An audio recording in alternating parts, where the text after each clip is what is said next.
The Signal Oil Program, The Whistler.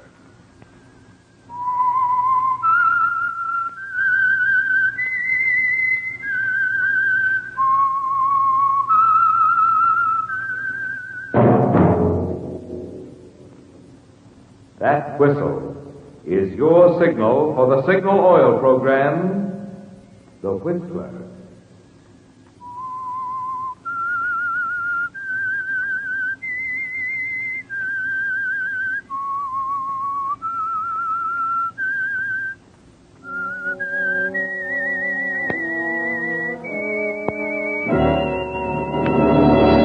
I am the Whistler, and I know many things, for I walk by night.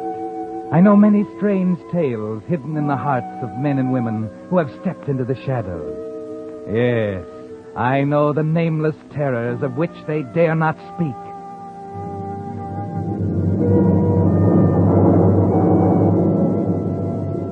Yes, friends, it's time for The Whistler, rated by independent research the most popular West Coast program in radio history. And remember, let every traffic signal remind you, with new Signal gasoline, you do go farther than ever. Look for the familiar big yellow and black circle sign that identifies those popular Signal service stations in 7 western states from Canada to Mexico. And now, the Whistler's strange story. Smart Boy.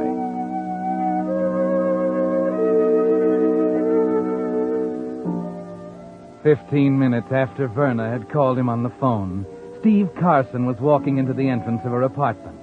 Inside, he was raging at her. Outside, he looked cool as a piece of ice. 10 years as a private detective have given him that. The nonchalance outside, in spite of the burn-up underneath.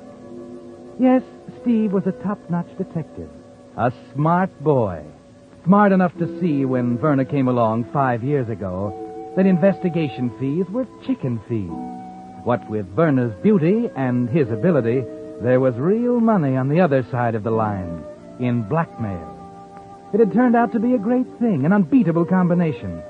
And as he left the automatic elevator at the end of the corridor and walked down to her apartment, he thought what a shame it was that Verna could be so naive as to think she could change it with a simple phone call. Oh, it's you, Stevie. Hello, darling. Come in. We've been expecting you. Oh? I could tell by your attitude on the telephone that you were unhappy, dear. You know Randy Summers, of course. Well, Mr. Carson, nice of you to drop in. Verna, I want to talk to you alone. Sit down, won't you? Randy, darling, fix him a drink. Of course. Looks like he could use one. You are irritated, aren't you, Stevie? I can always tell. The corners of your mouth sort of twitch and your jaw muscles bulge. Are you going to get that guy out of here? No. I like having him around. You think I'm going to hold still for this? I think so. Well, that's a bad guess. If he stays, I go. Are we going through all that again? I'm not playing second horn, baby. If you want a new stooge, that's your business. If I want to quit, that's mine. Darling, you sound positively jealous. Oh, you couldn't have picked a better partner. He even looks like a heel. I should have known better than to get mixed up in the rotten mess anyway. Stevie, dear, I'm surprised at you. You didn't think it was so rotten when you were getting your share of the profit. I'm washed up, Verna. I'm a private eye, not an errand boy. Get that through your head. Or would you rather I put it down in writing? In writing? My dear fella.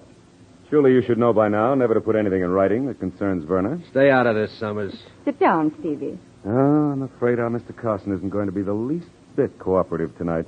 Is he, darling? Here's your drink, old man. Now, see here, Carson, I can take just so much of you. Okay, in that case... Stop it, what are you both gonna of do you. about it? You're acting like... Let go of him, Steve. All right. Now, look here. This sort of thing isn't going to get you anywhere. I told you once before how things stand. Randy and I are running the show from now on, and we'll let you know when we need you. Is that clear? Yeah, it's all right. If it works. Randy and I are satisfied with it, aren't we, dear? Of course. Summers, old man, did it ever occur to you that one of these days Verna would slip you the same fast shuffle she gave me? I have a feeling she won't. You see, Stevie? We trust each other. Okay, Verna. This is your round. Meaning there might be others? Could be. What about our dear friend Charles W. Ralston? Charles W. Ralston. Suppose I were to tell him about the letters. Why, you wouldn't stoop to that, would you, Stevie? What do you suppose Ralston would do if he found out he'd been paying for letters that were burned up 3 months ago? What? Is that true, Verna? Well, what if it is? What happened? A little fire, Summers. An accident at Verna's cabin. She kept the letters there. Oh, the cabin, eh? Wasn't that the one he built for you as a contribution to the cause? Yes. It was nice of him, wasn't it, Stevie? Oh, you'll love it, Randy. Way off in the mountains overlooking Lake Tahoe. Quiet and peaceful. Miles from anyone. Wonderful. It was lucky we were there at the time, so it wasn't a total loss. You know, Steve, I think I'll have to have that old-fashioned ceiling lamp removed. It's too dangerous. The same thing could happen again. Get back to the point, Verna. What about the letters? Well, since you brought it up, Stevie, with some nasty little insinuations that you might possibly tell Mr. Ross. What makes you think I won't? Well, let's see. There's the McCrae case, and that swindle on the Falstrom woman, and a few other enterprises you wouldn't want the DA to know about. Oh, a skeleton in the private investigator's closet, eh? They could put you away for years and years, Stevie, and I know how you feel about short haircuts. No, darling, I don't think you're going to tell Mr. Ralston anything. You're going to go right on doing little favors for me, without the usual percentage. You'll do it just for, shall we say, old time's sake? In memory of, well, let's let it go at that. In memory. Very touching, darling. I had no idea Mr. Carson was so sentimental. What do you say, Steve? Okay, Verna. Really, it's the only sensible way to look at it. Come on, let's have a drink on it. Oh, by all means. And this time, old man, shall we try not to spill it? It's awfully good scotch. Oh, Randy, please. Oh, certainly. Steve, there are a few little things I'd like to discuss with you. Yeah? Randy's flying down to Los Angeles tonight, and when he gets back, he'll join me at the cabin. The cabin? I'm going up alone tomorrow afternoon. Why don't you come up for the weekend, and we'll talk things over? I don't know, Verna. It'll do you a lot of good. Mountain air, you know. Well, I could let you know in the morning. Good. Well, I guess I'd better be sliding along. Stevie. Yeah? You do understand, don't you? About Randy and me? Everything's going to work out all right. Hmm? Sure, Verna. Sure.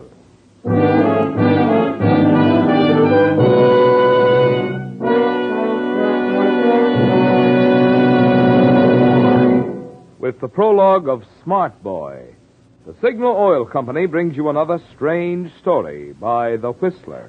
Pardon me, Mr. Miller. Isn't it time for tonight's big news? Oh, you mean about Signal Premium, the amazing new motor oil that actually keeps motors 6 times cleaner, reduces cylinder wear 1/3? You can say that again. It's a fact.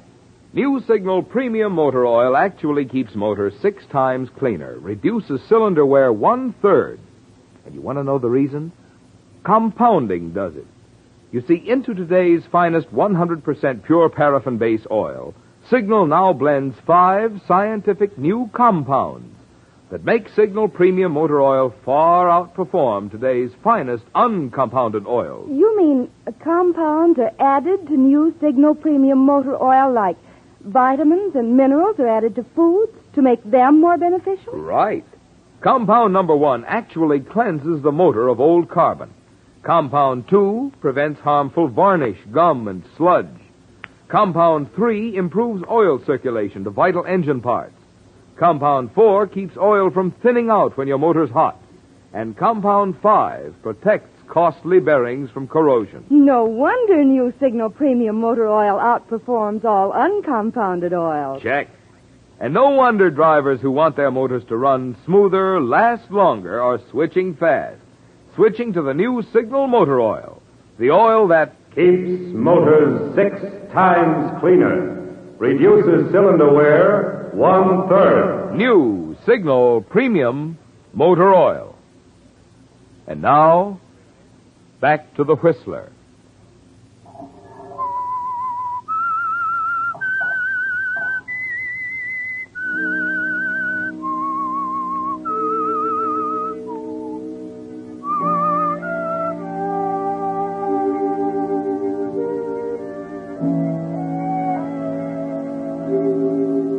Yes, Steve.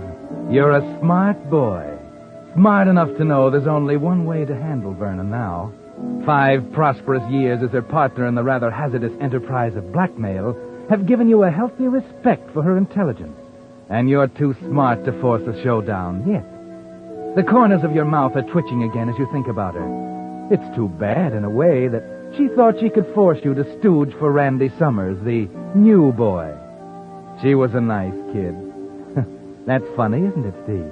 You're thinking about her in the past tense already, only 10 minutes after you left her at the apartment. Your mouth is still twitching as you stop in front of another apartment and walk up to a door with a brass plate on it and the name of Charles W. Ralston. I don't think you know me, Mr. Ralston. I'm afraid I don't. Steve Carson, private investigator. Oh? I came to see you about a Miss Verna Sheldon. I'm sorry I don't. I have a proposition, Mr. Ralston. Very well. You know all about the letters, of course. Mr. Ralston, you're a pretty influential businessman in the city, and also a man, shall we say, not without enemies. A man in my position is bound to have a few. Exactly. Now, let's suppose Miss Sheldon's letters were to fall into the hands of the wrong people. She's assured me they won't. Ah, you don't know her. Suppose you were to sell those letters to a group of individuals for a sum much greater than you could afford to pay. She wouldn't. Oh, but she would. And is. I've been able to find out that much and a little more. Shall I go on? Of course. She's going up to her cabin tomorrow. Over the weekend, someone will contact her there to make the transaction. You'll have to work fast if you want the letters. What's your proposition? I think I can break up that little meeting before it ever takes place. You can get the letters for me? Yes. How much? My fees run a little high for this sort of thing. How much, Carson? $25,000. I can't possibly get it. You don't think it's worth it, considering your position? I couldn't, Carson. $25,000. Well, think it over. And do make up your mind soon, Ralston. I'll call you sometime tomorrow morning. Oh, by the way, do you still own that cabin? I sold it. I thought it was a gift. It's on the records as a sale to Miss Sheldon. Okay. I guess I'll run along. Just a moment. You're quite certain she's planning to sell those letters? Quite certain. How do I know this isn't another one of her tricks? And how do I know you're not in league with her? That's just a chance you'll have to take, Mr. Ralston. Good night.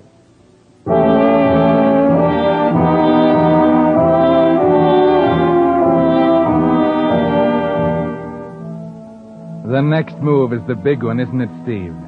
There's the matter of the defective kerosene lamp in Verna's cabin at Lake Tahoe. The same lamp that exploded once before and caused the fire that burned Mr. Ralston's letters. A thing like that is liable to happen again, isn't it, Steve? Particularly since you arrive at the cabin 5 hours later, equipped with 5 gallons of high-test gasoline, and proceed to change the possibility into a certainty. It takes you a half hour to set it up in a way you can't possibly miss. And when you're through, you carefully raise the huge lamp again on its creaking chains, lock the cabin door, and leave. You can see Vernon now arriving at the cabin, pulling the lamp down. There's the flick of a match, an explosion, and a fire to remove any trace of your visit. By 8 o'clock, you're back in town to call on Verna as you promised, to regret that you can't accompany her, and to make sure her visit is coming off on schedule.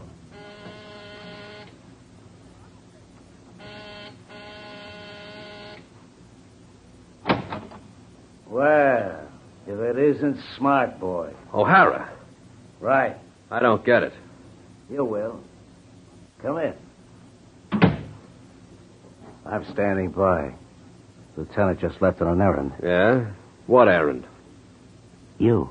Come on, O'Hara. What's the pitch? What are the police doing here? I was just going to ask you what you're doing here. Yeah? Suppose you tell me first, huh?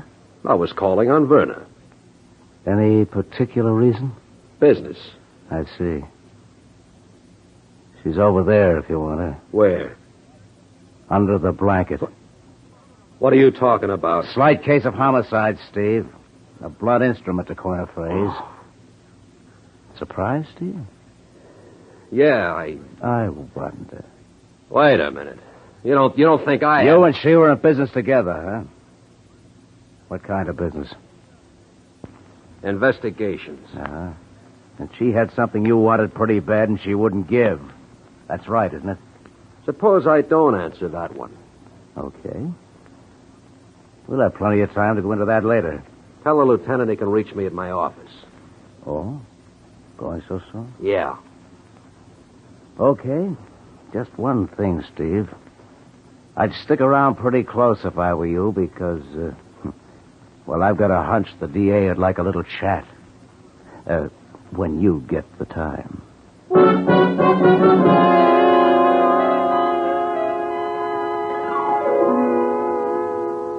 That stopped you cold, didn't it, Steve? Alibi. Alibi. Alibi. Flashing on and off in your brain like a neon sign. Everything you figured on, planned for, set up, just like a spring trap, and everything gone. Verna's dead. You're the number one suspect. And you were driving on a lonely mountain road on an errand you can't explain at the moment she was killed. That'll sound great in court, won't it? But there's one thing you're sure of. Ralston killed her. There's no question about it. The talk last night.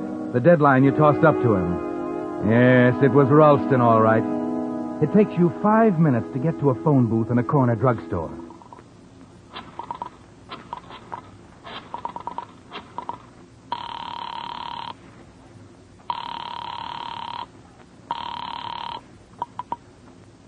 Mr. Ralston's residence? Steve Carson calling. I'd like to speak to Mr. Ralston, please. He hasn't come down yet this morning. May I... I've got to talk to him. This is important. Oh, but, sir, I... Listen, whoever you are, you run up to Ralston and tell him Steve Carson's on the phone. He'll talk. Very well, Mr. Carson. Now, here's Mr. Ralston now. Good. Come on, Ralston. What's holding you? Hello, Carson. Listen, Ralston, I've got to see you right away. Something wrong? You know what I'm talking about. Just stay put. I'm on my way over. I'm expected at the office in 20 minutes. I'm afraid You're going to stay right where you are. You want me to talk to you, or would you rather I did my talking to the police? I'll be here, Mr. Carson.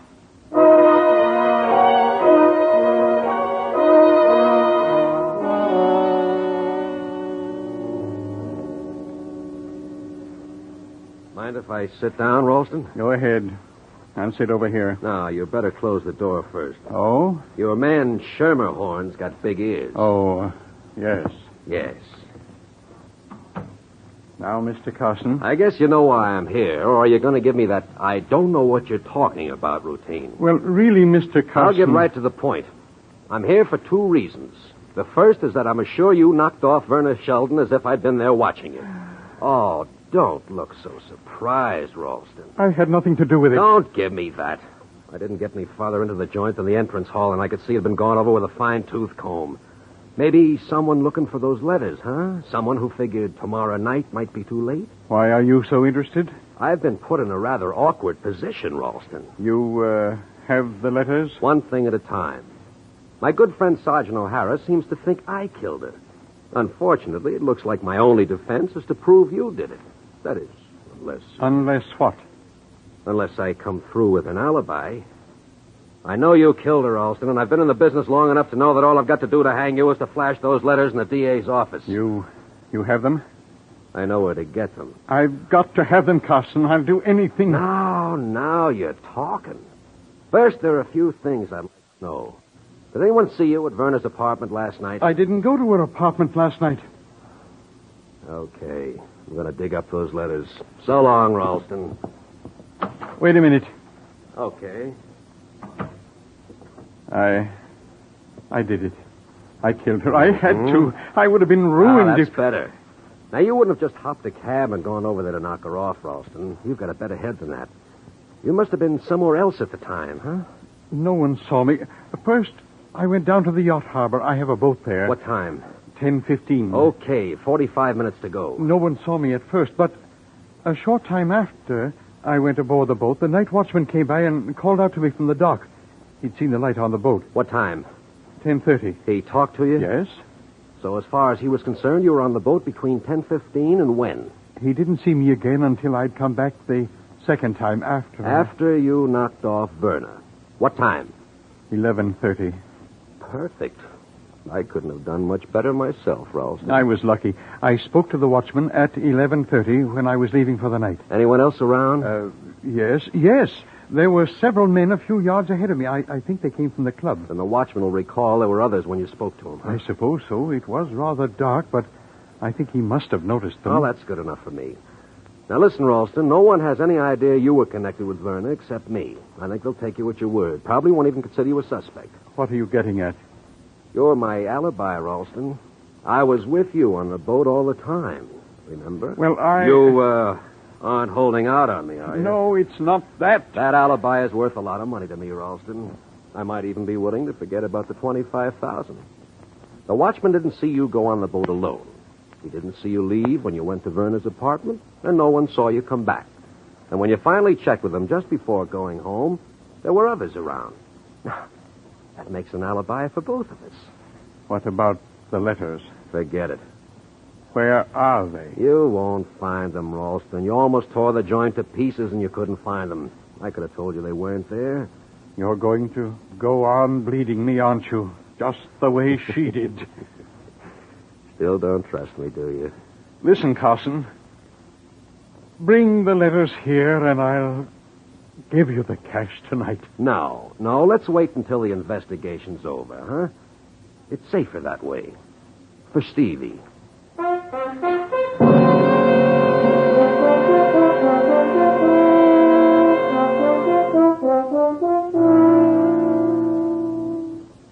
Well, Steve, it's like sitting in on a poker game, isn't it? You're leaning back now, watching each of them play their high cards, knowing all the time you have the topper up your sleeve. Randy Summers, the new boy, is on his way back from Los Angeles. And you know that 30 seconds after he finishes his story of what happened between you and Verna on the evening of the murder, the DA will be on the phone asking for the answer. There's nothing to do now but wait. Thursday, Friday, and then, Saturday morning, you open the door of your office. Hello, smart boy. I've been waiting for you. What's on your mind, O'Hara? Oh, just like to have a little talk with you, that's all. About this Sheldon dame. What else? You were good friends, weren't you? Sure. I mean, particularly good friends. So what? So, I understand things suddenly went sour. Ah, a little pigeon flew in from L.A. and slipped you that, huh? You denying threatening her because she shook you for this Summers guy? We had a slight disagreement, that's all. You had 3 beefs with her.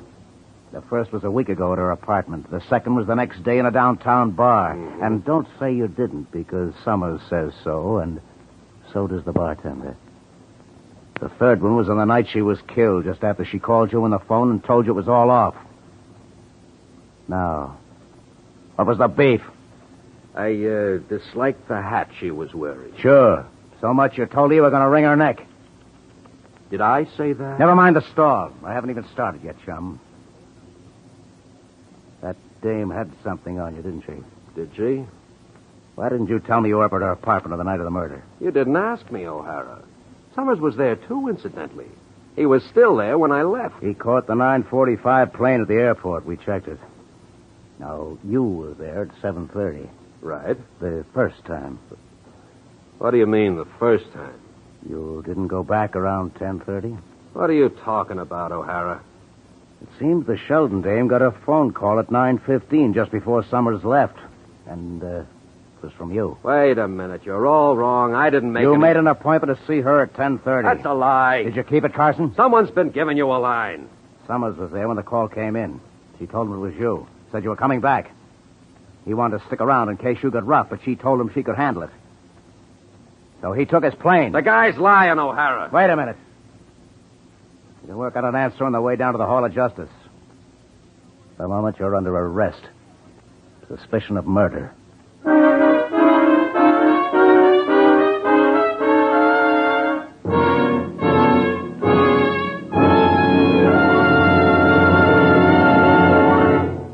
The Whistler will return in just a moment with the strange ending of tonight's story. Meantime, I wish we had television so you could see the photographs I have here of 2 pistons taken from 2 identical motors.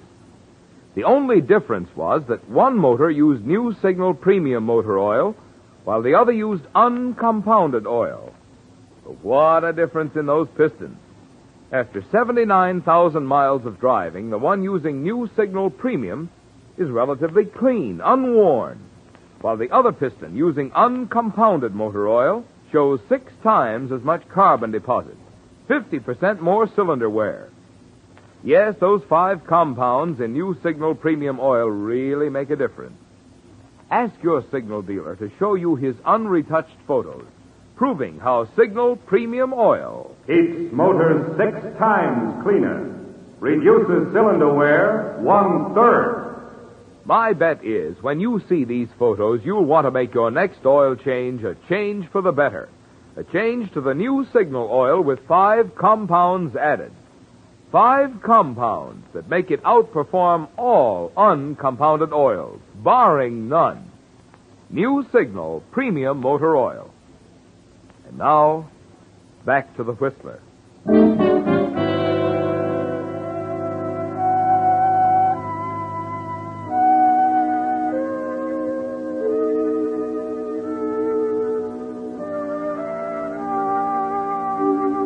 Well, Steve, it's quite a poker hand, isn't it? O'Hara and Summers have played their cards, but you still have the topper up your sleeve. That phone call was a shock. Summers is too stupid to have dreamed that one up all by himself. You try and figure it out as you sit in the anteroom, waiting to see District Attorney Skelly. He must have been telling the truth. For some reason or other, Verna didn't want him to know who called and told him it was you. With Ralston, of course, pleading for his letters again. And when she turned him down, he decided to kill her. Good old Ralston. You knew you'd need that top card, didn't you, Steve? But you had no idea you'd need it this badly. Hello, Carson. Hello, D.A. Doesn't look so good, does it? I hate to see you guys make monkeys out of yourselves, Skelly, but if you... Just a minute, Steve.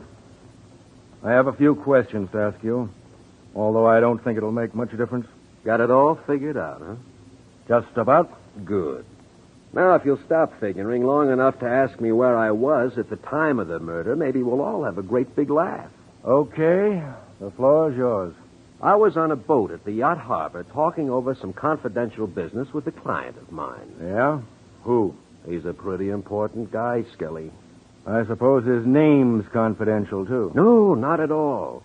Charles W. Ralston, Vice President of State Savings and Loan. Is that good enough? Ralston? If you don't believe me, get on the phone and call him. You're serious about this? Sure. Go ahead, call him up. You better brace yourself, Carson. Ralston was burned to death in a cabin at Lake Tahoe early this morning. Seems a coal oil lamp exploded or something. A couple of rangers saw the flames and... Something wrong, Carson?